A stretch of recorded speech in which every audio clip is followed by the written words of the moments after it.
So we are back with something a little bit different today. So as you know, I competed at World's Strongest Woman in December. I came third, which was an amazing result, and have like mixed feelings about my performance. And I know from the UK&S video I put up, quite a few people are kind of curious to know what it's like to compete at different levels, and I think it's just interesting to know kind of what is going through someone's mind when they're competing, what they're focusing on. So if you are thinking about competing, hopefully this is helpful, and if you already compete but want to know kind of the ins and outs of how other athletes' minds work, hopefully hearing my ramblings will help. So we've got some clips of all the events from Worlds, and I haven't actually watched many of them all the way through, I've just watched clips, so we'll see how it goes. But, so the competition was over 3 days. So on the first day there was an overhead medley, which was a barbell, a dumbbell, a yoke and a block. And then there was a frame carry. So going into day one, I was fairly confident. I'd had a little play on the kit beforehand, like the day before, and the yoke was feeling really, really nice. So I was pretty confident going into that. Block press the week before I'd got near comp weight. So I was like, okay, we'll be all right. And frame into Denise was a pretty good event for me, but let's look at how it actually panned out and how I was feeling. So my main focus going into this event was to get a quick rep on the overhead, which I did, that reflex clean and jerk. I'd done that so many times in training, so I was pleased to see that pay off. The dumbbell weight was comfortable for me. However, the dumbbell felt a little different than it did in training, so I just took my time, but it went up just fine. So those two went to plan. Maybe could have been a little bit faster in my transition from the barbell to the dumbbell had I known that this was about to happen and I was going to fail the yoke, but my plan was to try and get all the way through, so slow and steady was the approach. I was pretty confident this was going to go up, so you can see by my face there I was like, why didn't that happen? And a lot of people like really struggled on this. I think there was only maybe 2 people in our whole class that got this, and across classes it was the same. It just felt so different. So I think it was, the weight was like 87 maybe, and I did 80 in the warm-ups. It felt like a breeze. So this just really threw me off, and honestly there's only so many times that you can have a go at it, which is why you see on that last bit. But this is me going mad because I actually got points on the overhead, and it's the first OSG where I had got points on the overhead. So although I was disappointed with not getting the yoke press, I was pretty buzzing that I had scored points. And in terms of like technical things that I was thinking about during that event, I've already spoken about the barbell and the dumbbell, but I was deliberately split jerking the yoke. Some people have said like split jerking the yoke is really unstable, but it's unstable anyway. So if you've got a solid jerk, then it's fine. And I was just trying to get under it as quickly as I could. Close but no cigar, so frustrating, but not the end of the world. And like in terms of my own performance, it was something I was aiming for, but when I look at the whole field, like I really didn't place badly. I think I placed like 5th or something on that event, which was cool. So the next event was Sticks and Stones, which was the frame carry into Dinny Stone Walk. And going into this, like I was pretty excited. I nailed this in training, got it really fast. They had lowered the weight on the day because it was actually like, I don't know why, but they lowered the weight anyway, and it still caught loads of us out. So going into this, it was fast frame, pick it up and just run. I had my kind of targets in my head of what I was going to hit. I knew the time that I wanted to hit, and it was just a case of get in, sprint back to the stone. So when you've got a medley like this, you want like one of the easiest place to lose points is on slow transitions. So going from the frame to the stones, if that was slow, that could have dropped me places. Turns out that didn't really matter because this happened. So the frame itself, like the height and width wasn't too bad, and it looked really, really cool, but the handles were adjustable, which I think made them move a little bit, so it felt a little bit unsteady. And I was off to a storm, and like you can see, I was going at really good speed, and then my grip just went, and I really, really struggled to hold on to the handles, which was so frustrating. And I was like, what can I do? Quick. So I started hook gripping it. I can see it now. I can remember in my head just completely panicking. So I was hook gripping, but it just doesn't last for long at all. And I had someone shouting at the end, like, just pick it up. And I was like, well, do you not think I would just pick it up if I could? It was the most frustrating thing ever because I knew that if I got onto the stones, I would be rapid with them. Like I was so solid with them. But not everything always goes to plan in training. I was lucky, like I was fortunate that quite a few other people struggled on this as well. So placings wise, it wasn't detrimental. I think it maybe was like 8s or something like that. But in my own head, I was very disappointed with this event, like very, very disappointed. But I was really pleased actually, like last year when I dropped the farmers, well, not last year, the last OSG, when I dropped the farmers, like it really messed with my head. I was crying. I was like, I should have been better at that, blah, blah, blah, blah, blah. But on this occasion, I was able to kind of walk away from the event, go and sit down and be like, that didn't go to plan, but we've still got 2 more events. And I was sitting in a nice position, which maybe is the difference between this time and last time. And kind of now looking back, or even not even now, like a couple of weeks after that, I was like, I've got a massive hole in my game here, which is my grip. So I have now employed Paddy Haynes as my grip coach. There's a collab coming soon because I can pick things up really well and I can move really fast, but my grip endurance is quite poor. I struggle to hold on to things. That is getting better and I am going to continue working on that. So next OSG, my grip is not going to be an issue. So event number 3 was the deadlift ladder. The weights are all in pounds here, but the last bar was like 240, so I was like, that's not going to go, but I did want to get the 222. So in training, 220 like goes up, no issue. Put it in a ladder and your girl really struggles. So the aim was a fast 3 and then get the 4th. And I think I did the same at yours where I went in too quickly, didn't wait long enough. We'll watch it in a sec. But the warm-ups had felt really good for this. I had a game plan going into it. I was feeling pretty confident. I was doing a lot of work with my mindset coach, Alexandra Alexa, about deadlift ladders because I just have a big head fluff when it comes to them. So at the start, I had like a series of things that I would go through in my head. Like, I am capable. I've done all of these weights before. It's just a deadlift, like, and a few other cues, and that was all wrapped up in a let's go, which I would say, like, at the start, I know what I need to do. So I'd done all of that. So first bar, fine.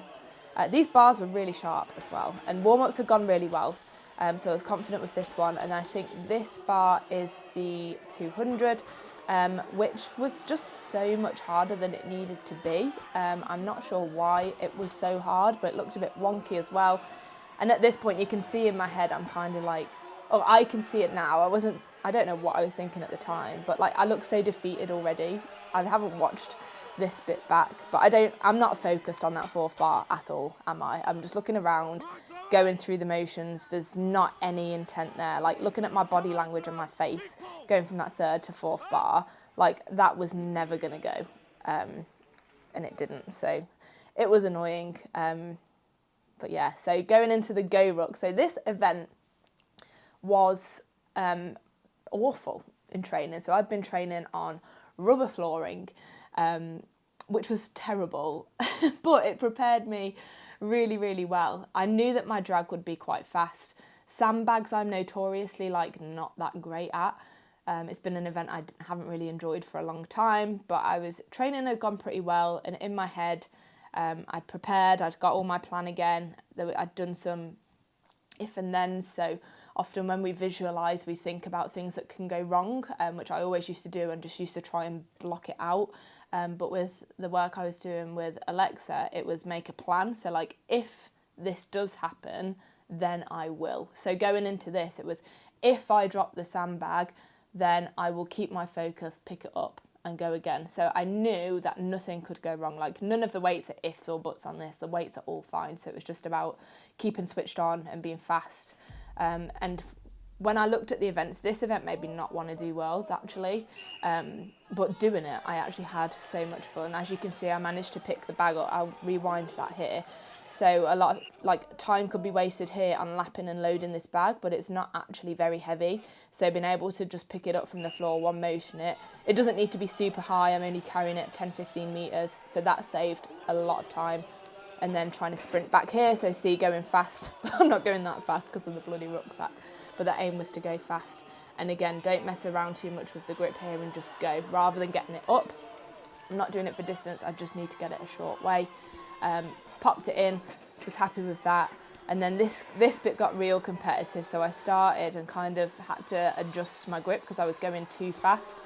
Laura was really fast, but it was just a case of like, this isn't how I trained it. I trained it leaning back quite a lot, but had to readjust that in the moment, and managed to go. And obviously you can see I was super happy with that. I knew that that had secured my place in day 3, which going into this comp was the biggest thing that I wanted. I did want a podium, but the biggest thing was just getting into top 10 after the disaster that I had the year before, and I knew that secured that. But I think like I was really proud on this event of my ability to adapt, like how I started falling back and I managed to like, I literally stopped myself, stood up and then carried on rather than allowing it to go and then restarting again and it costing me seconds.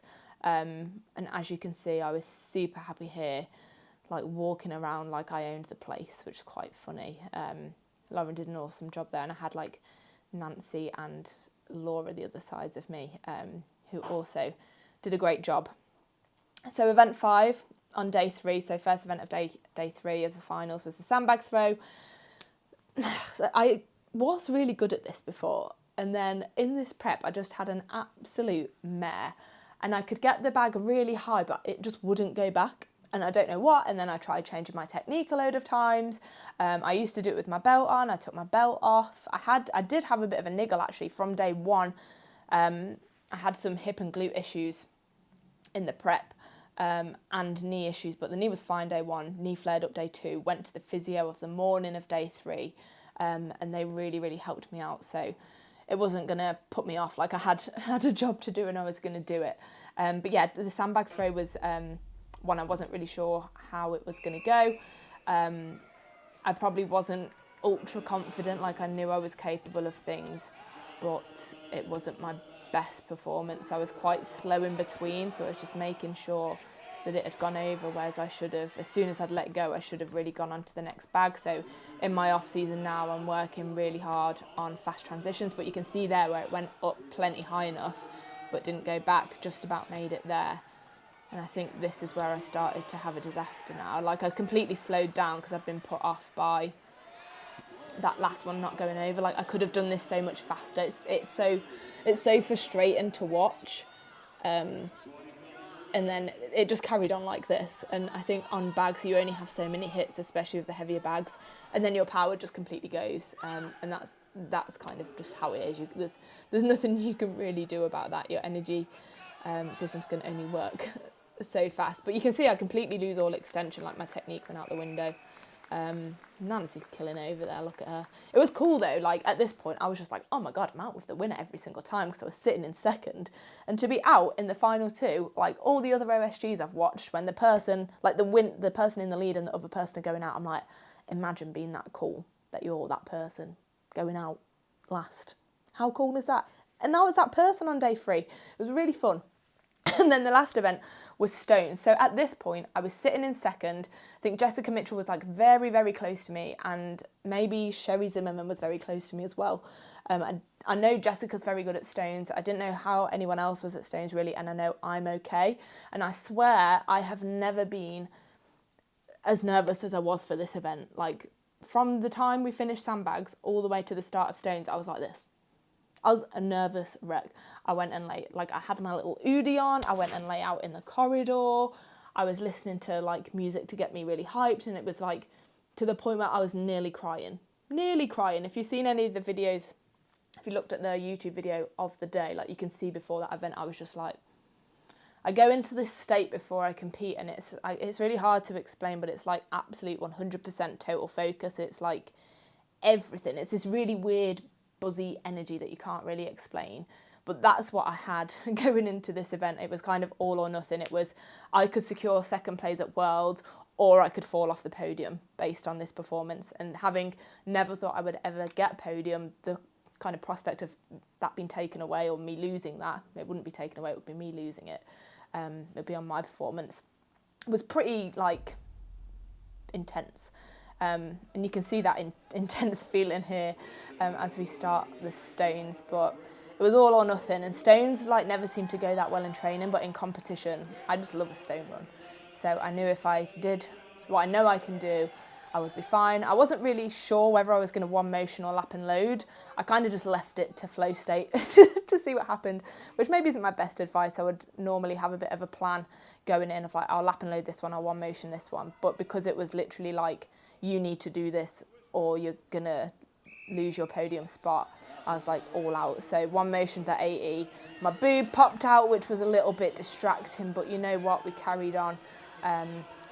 And it was actually a really smooth run. I was really happy. I think I had a little slip up maybe on the 4th stone or 5th. So these are going up really, really well. I was really happy. I think it was like 80, 90, 105, 115. This one was 115.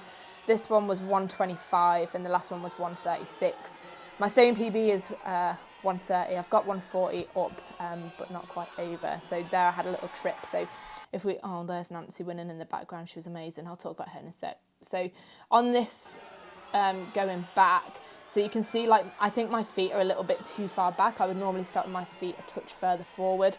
And then that back leg just stepped back.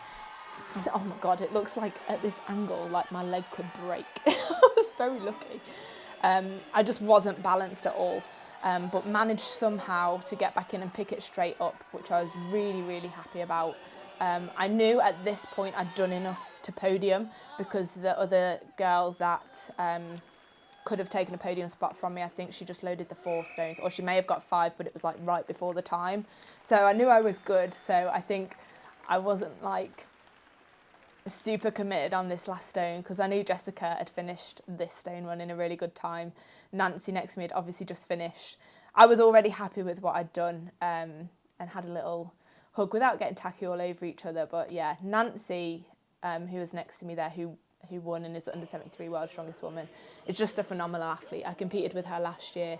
She actually like broke her leg really, really badly on the car walk. So the fact that she was even here this year was wild. So to win, to come back and win like she did was just amazing. She's one hell of an athlete. And Jessica Mitchell as well, who came second, coming up here, she didn't have the best start to the competition. Like she said that she didn't do what she was capable of. So to come back from that kind of position and podium, come second at World's Strongest Woman is pretty admirable. So sharing the podium with 2 pretty kick-ass women was awesome. And yeah, lifting that trophy was a bit of a surreal moment, a bit of a dream come true. I never ever thought I would get on the podium. I used to look at it and be like, imagine being that person that does that.